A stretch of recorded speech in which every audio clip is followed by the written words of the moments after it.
More food, less dishes. Most of us have a selection of these kinds of containers someplace, and if you don't, I'm sure you can get your hands on some without too much trouble. The idea is to mix up big pots of food instead of small pots of food, kind of like the once a month cooking idea. But when you uh, when you mix up your pot of mashed potatoes or your container of rice, just go for the bigger quantities to do it all at one time, so that you don't have to wash a pot for mashed potatoes 8 times. You just do a pot 8 times this large, and divide it up into individual servings.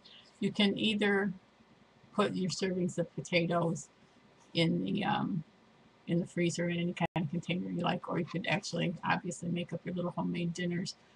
The kinds of things that I had planned to do and have never gotten around to doing, besides noodles and rice and potatoes, things to go with them, including vegetables, were uh, the frozen meatballs with all the sauces that I talked about in a previous video. Those would all work really well for meal dinners. Boneless, skinless chicken, roast beef.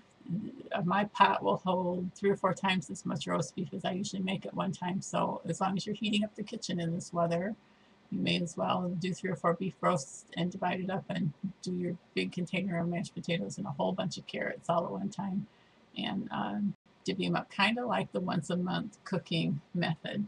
I had talked before about how to use the French bread recipe, no fail French bread recipe from Great Depression Video 5. And you can buy the prepared dough in little individually frozen rolls. You can do this yourself, obviously. My favorite recipe would not be the French bread recipe for that, but it works just fine, and my family likes it fine. But you can take your little wads of dough from that recipe, or one that's more suited for bread rolls, and put it right into the aluminum pans or whatever kind of pans you have, cake pans, whatever. Cover them with foil and keep those in the freezer until the morning, or afternoon, that you're going to need them for dinner, and that works out really, really nice. As long as I'm mixing up French bread, I usually will mix a double batch. I don't put it all in the mixer at one time, but I mix the first batch, and I just have a KitchenAid. I would love to have a Bosch. Mix up the first batch and divide it into 2 or 3 loaves, and I freeze the dough until I'm ready for it. Or I usually make some of it into these little pans of dough balls, all ready to go to be. You just take them out at room temperature, either in the morning or the afternoon for an evening meal, and they should rise just fine um, by the time you're ready for the evening meal. So that works good when I'm organized enough to do that.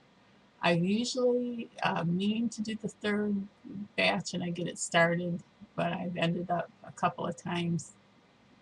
I just get burned out by the third batch, even though it's not difficult to do. And so that batch usually ends up in the mixer bowl in the fridge, and I have to end up salvaging it a couple days later. It actually holds magnificently, and it's still very usable after that point. But more, just the whole idea of more convenience with less work.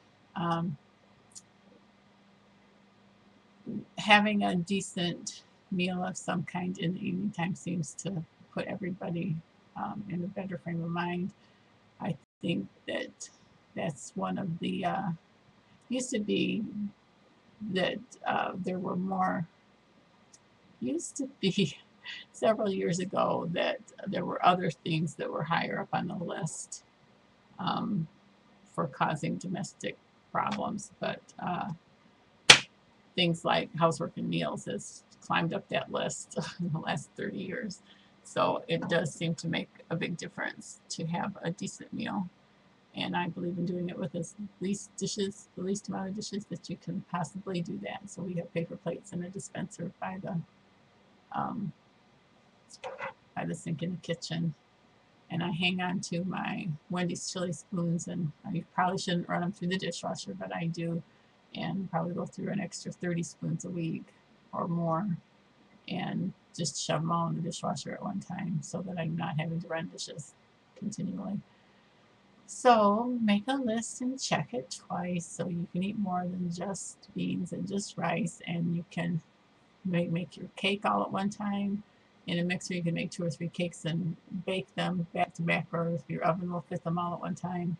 I have a smaller, older oven that won't fit it all at one time, but I have a convection oven that I love, a countertop convection oven. You could make your brownies and freeze them at the same time you make your cake, and you don't necessarily have to wash your bowl in between, which is really, really nice. You can make batch after batch of cookie dough without usually having to wash your bowl in between. I have done that. Really like having the frozen homemade cookie dough on hand. It doesn't take too long to do 3 batches of cookies back to back to back, and I do have a video on here that has recipes for oatmeal chocolate chip cookies that you can use for oatmeal scotchies, and oatmeal raisin cookies, and so on and so forth. Trying to think of those. When I do manage to do the things where I'm doing, batch after batch at one time, it really has been nice. The cookie dough at the store I like, but the oatmeal chocolate chip cookies and the oatmeal white chocolate chips and the oatmeal peanut butter chips and the oatmeal mint and dark chocolate chips have all been really nice to have around. And I don't have the container here right now, but it is in one of the videos. Had like a shoebox type container that I kept the cookie dough in. The recipe makes about 48 decent sized cookies, so that was really nice to have. And this is pushing 7 minutes, and I like them under 3 or 4. So I'm gonna end here.